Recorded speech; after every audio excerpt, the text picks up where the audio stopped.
The fishing news is brought to you by Interlux Marine Paint. Hi there, Toby Lapinski for the New England edition of the Fisherman magazine with this week's web video fishing forecast for New England. Well, our first show of the year, the CMTA Hartford Boat Show, kicks off this Thursday night at 4 p.m. and runs through Sunday afternoon. Come on out and see us at booth number U153. We have some great giveaways to go with all new, renewal, and gift subscriptions to the magazine.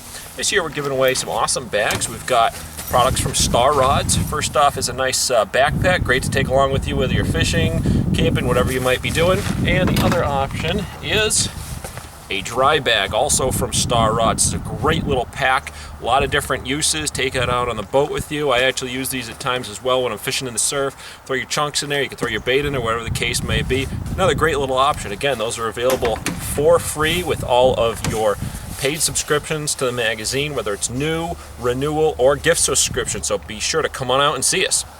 Speaking of the CMTA Boat Show, also new at this year's show is a heavy push in the stand-up paddleboard and paddle sport themes. The show is expanded into 2 levels. We'll be on the upper level this year, with all the boats being displayed downstairs at the convention center.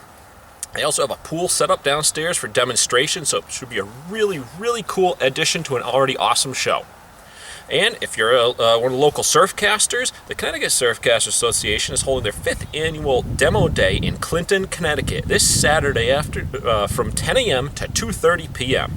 There'll be a bunch of vendors on site. Club members will have tables set up to sell their used fishing gear, and there will be ongoing demonstrations and seminars running throughout the day. Whether you're a seasoned caster or just getting into the sport, this event is absolutely not to be missed.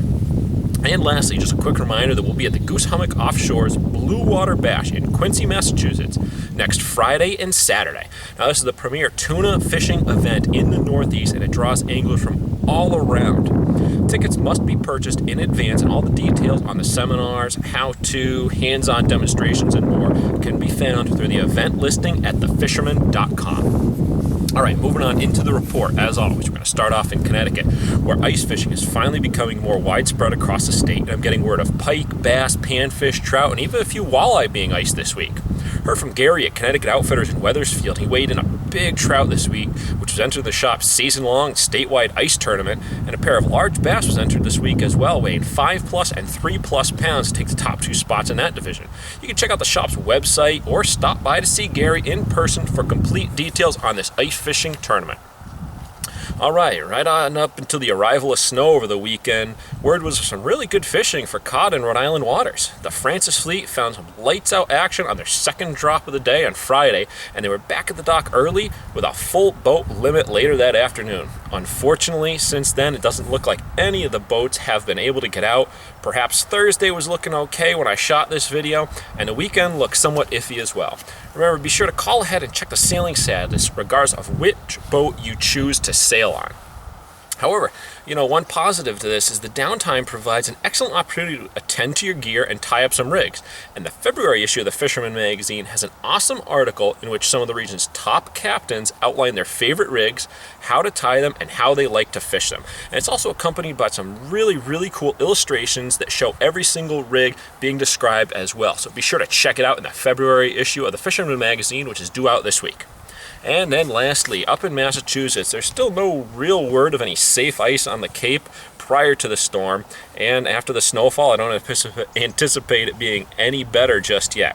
However, inland across the strait, I'm hearing of more and more spots with safe ice. One of my favorite places to ice fish when I lived in western Massachusetts was the Oxbow in Northampton. And I heard there was recently about 6-7 inches of solid ice set up there right now, with lots of action being had on pike, bass, and panfish.